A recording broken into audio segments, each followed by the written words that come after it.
Hello बच्चों, कैसे हो आप सब। आई होप आप लोग अच्छे होंगे, स्वस्थ होंगे, मस्त होंगे। आप सभी का आपके अपने SM सक्सेस मास्टर चैनल पर बहुत बहुत स्वागत है। बच्चों, जैसा कि आप लोगों ने देख लिया होगा कि आज का हमारा क्या टॉपिक रहने वाला है। आप सभी का जो BA BSc BCom वाले बच्चे हैं, उनका जो एंट्रेंस एग्जाम का रिजल्ट है वो रिलीज कर दिया गया है। अब बच्चों के मन में सबसे ज़्यादा क्वेश्चन यही है कि कट ऑफ कहाँ तक जा सकता है, कितने नंबर पर मेरा सिलेक्शन हो सकता है, जो कि हर बच्चे के मन में ही ये डाउट रहता है और आप लोगों के मन में भी है। तो बच्चों, ऑफिशियल वेबसाइट पे अभी आपका कट ऑफ तो नहीं आया है, कब आएगा वो भी मैं इन द लास्ट आप लोगों को बताऊंगी। तो अभी तो नहीं आया है, लेकिन एक संभावित कट ऑफ जो कि 3 से 4 साल के अंदर मैं देखी हुई हूँ, तो उस अकॉर्डिंग मैं एक संभावित कट ऑफ आप लोगों के लिए लेके आई हूँ कि यदि आपका इतना नंबर है, चाहे जनरल वाले बच्चे हो, OBC ST SC सारे बच्चों का ही मैं बताऊंगी, तो यदि इतना नंबर आपका रहेगा तो आपका सिलेक्शन जो है वो हरिश्चंद्र PG कॉलेज में हो सकता है। तो एक संभावित कट ऑफ आप लोगों के सामने मैं लेके आ गई हूँ। ठीक है बच्चों, जैसे ही आपके ऑफिशियल वेबसाइट पे कोई भी नोटिस आएगा आपके कट ऑफ के रिगार्डिंग, आपके काउंसलिंग के रिगार्डिंग, तो सबसे पहले आपको SM चैनल पे अपडेट दिया जाएगा। ठीक है बच्चों, तो चलिए देखते हैं। सबसे पहले BSc बायो वाले जो बच्चे हैं उनका कट ऑफ कितना जा सकता है। तो BSc बायो में जनरल वाले बच्चे हैं, OBC वाले बच्चे हैं, ST SC वाले बच्चे हैं, तो सारे ही कैटेगरी के बच्चों का हम देखेंगे कि आप जिस कैटेगरी में हो। EWS वाले बच्चे भी होते हैं ना, जो जनरल से होते हैं और EWS अपना बनवाए रहते हैं, तो उस बच्चे का भी हम देखेंगे कि कितना कट ऑफ आपका जा सकता है। तो सबसे पहले हम जनरल वाले बच्चे की बात करते हैं। तो यदि हम जनरल की बात करें और आप BSc बायो से हो, तो आपका जो संभावित कट ऑफ है, वैसे BSc बायो वाले बच्चे का मैं यदि आपको बताऊं तो उनका यदि 27, 28, 29 ऐसा भी रहता है नंबर, तो उनका सिलेक्शन हो सकता है। पर हर बार का जो कट ऑफ है वो अलग जाता है। इस बार थोड़ा हार्ड पेपर बना था तो थोड़ा लो भी जा सकता है, थोड़ा हाई भी जा सकता है, बट एक संभावित कट ऑफ आप देख लीजिए। यदि जनरल वाले बच्चे का आपका 30 के अराउंड रहता है, 30 से 40 के अराउंड रहता है, तो आपका जो सिलेक्शन है वो होने का चांस रहता है। ठीक है बच्चों, यदि आप जनरल से हो तो आपका 30 से 40 रहेगा, तो आपका जो होने का सिलेक्शन है वो रहेगा, चांस है वो रहेगा। ठीक है, अब हम चलते हैं EWS वाले बच्चों की ओर। तो यदि आप EWS अपना लगाए हुए हो, तो EWS वाले जो बच्चे हैं उन्हें थोड़ा और छूट मिलता है। तो आप समझ लीजिए 28 से 30 के अराउंड आपका रहेगा, और इससे थोड़ा ज़्यादा रहेगा तो आपको जो सिलेक्शन है वो होने का चांस रहता है। अब हम चलते हैं OBC वाले बच्चे की ओर। OBC वाले बच्चे का यदि 25 के अराउंड रहता है ना बच्चों, 25 से 30, तो उनका होने का जो संभावना है वो हो सकता है। अभी मैं आप लोगों को सबसे कम बता रही हूँ, यदि कम से कम आपका 25 आएगा तो आपका होने का जो चांस है वो रहेगा। ठीक है बच्चों, अब चलते हैं ST SC वाले बच्चों की ओर। तो ST SC वाले जो बच्चे हैं उनका यदि 23 से 25, 30 इतना रहता है, तो उनका होने का जो संभावना है वो है। तो यदि आप बायो वाले बच्चे हो, BSc बायो वाले, तो आप जनरल से हो तो आपका 30 से 40 के अराउंड रहेगा, तो आपका सिलेक्शन हो जाएगा। घबराइएगा बिल्कुल नहीं, इससे थोड़ा कम रहेगा तो भी होने का चांस है, इससे थोड़ा ज़्यादा रहेगा तब तो और अच्छी बात है, प्रॉफिटेबल है आपके लिए, तो होने का चांस रहेगा। तो घबराना नहीं है कि मेरा सिलेक्शन नहीं होगा, हमें हरिश्चंद्र PG कॉलेज नहीं मिलेगा, मेरा एडमिशन नहीं होगा, तो इस बात को लेकर नर्वस नहीं होना, घबराना नहीं है। आप लोगों का होने का जो चांस है ना वो है।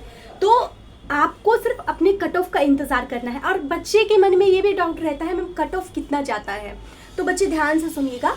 कट ऑफ जो है वो सीट फुल के अकॉर्डिंग जाता है। यदि बच्चे का जो संख्या है वो 2 कट ऑफ में फुल हो, 2 मेरिट लिस्ट में फुल हो जाता है, तो तीसरा मेरिट लिस्ट नहीं जाता है। पर यदि 2 मेरिट लिस्ट में नहीं फुल होता है तो तीसरा मेरिट लिस्ट भी जाता है। ठीक है बच्चों, तो अब हम चलते हैं BCom का कट ऑफ कितना जा सकता है। जो BCom वाले बच्चे हैं तो उनका कट ऑफ कितना जा सकता है। तो बच्चे ध्यान से देखिएगा, जो BCom मैं कम से कम बता रही हूँ कि कम से कम यदि इतना आपका आ रहा है तो आपका होने का चांस रह सकता है। तो BCom वाले बच्चे, यदि जो बच्चे जनरल से हैं, तो जनरल वाले बच्चों का 38 से 42, 45 ऐसे रहेगा, तो उनका होने का जो चांस है वो रहता है। अब मैं EWS वाले बच्चे की बात करती हूँ, तो EWS वाले बच्चे का यदि 35 के अराउंड रहता है ना, 35 से 40 के आसपास, तो उनका होने का चांस जो है वो रहता है। फिर OBC की ओर चलते हैं, तो OBC वाले जो बच्चे हैं उनका यदि 32 के आसपास रहता है, 32 से 35, तो उनका होने का चांस रहता है।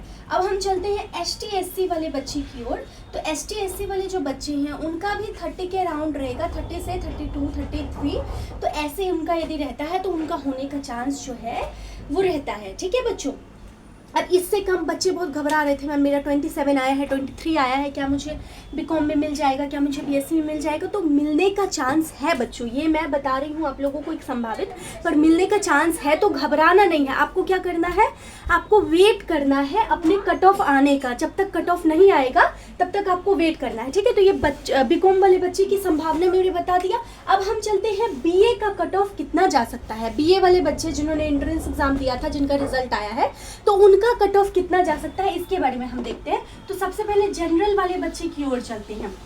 तो बच्चों यदि आप जनरल में हो तो आपका यदि आ रहा है, आपका यदि आ जा रहा है, मान के चलिए यदि आपका 40 से 45 की आ जा रहा है, इससे कम आएगा तो भी यदि 35, 36 भी आएगा तो होने का चांस है, पर कट ऑफ के अकॉर्डिंग, पेपर कैसा जा रहा है उसके अकॉर्डिंग। ठीक है, तो जनरल वाले बच्चे यदि 40 से 45 ला रहे हैं तो उनका होने का चांस रहता है।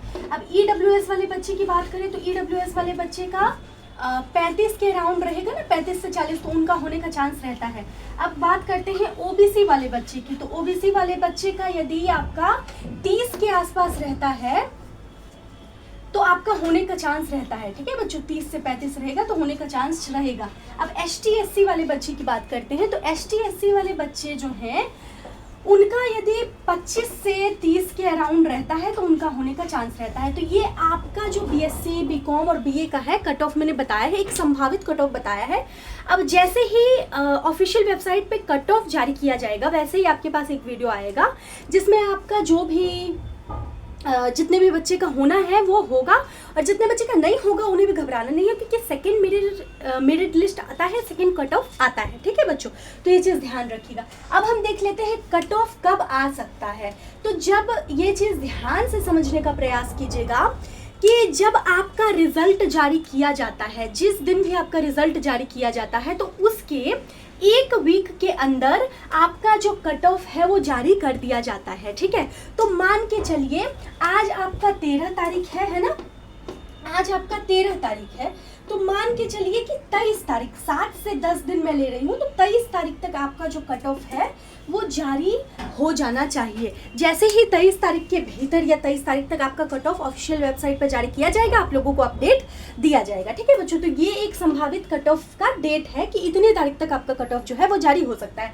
अब हम चलते हैं काउंसलिंग कब हो सकता है, तो ये चीज़ भी ध्यान से समझिए। जब आपका कट ऑफ जो है वो 13 से 23 तारीख तक में निकल जा रहा है, 23 तारीख तक में आपका कट ऑफ निकल जा रहा है, तो काउंसलिंग जो है वो 23 के 7 दिन, मान लीजिए 7 दिन ले लीजिए, 7 दिन बाद तक आपका हो जाएगा। ठीक है बच्चों, तो 7 से 10 दिन में आपका कट ऑफ जारी कर दिया जाएगा, और कट ऑफ जारी होने के 7 दिन के अंदर ही आपका काउंसलिंग जो है वो काउंसलिंग की प्रक्रिया शुरू हो जाएगी। तो मान के चलिए 23 से मैं यहाँ पे 30 ले रही हूँ, 30 ले रही हूँ, तो 30 तारीख तक आपका जो काउंसलिंग है वो शुरू हो जाएगा। अब आपको क्या करना है बच्चों, आपको अपना सारा डॉक्यूमेंट, जितना भी डॉक्यूमेंट मैंने अपने चैनल पे अपलोड किया है वो सारा डॉक्यूमेंट ही आपको व्यवस्थित कर लेना है। क्योंकि सबसे पहली बात तो बहुत से बच्चे होते हैं जिन्हें यही नहीं पता रहता कट ऑफ आया कि नहीं आया, काउंसलिंग का डेट कब से आएगा, तो इसकी वजह से उनका जो रिजल्ट में अच्छा नंबर लाने के बाद भी उनको कॉलेज नहीं मिल पाता। तो आपको क्या करना है, चैनल को सब्सक्राइब कर लेना है, ताकि जैसे ही आपका कट ऑफ का या तो काउंसलिंग का डेट आएगा आपको तुरंत ही अपडेट किया जाएगा। तो चैनल को सब्सक्राइब कीजिए इसलिए। और दूसरी बात कि डॉक्यूमेंट, बच्चे का रिजल्ट आ गया, सब कुछ एकदम फाइन है, लेकिन क्योंकि उनका डॉक्यूमेंट फिक्स नहीं है, इस वजह से उनका कई बार एडमिशन छूट जाता है, मैंने देखा है बच्चों को।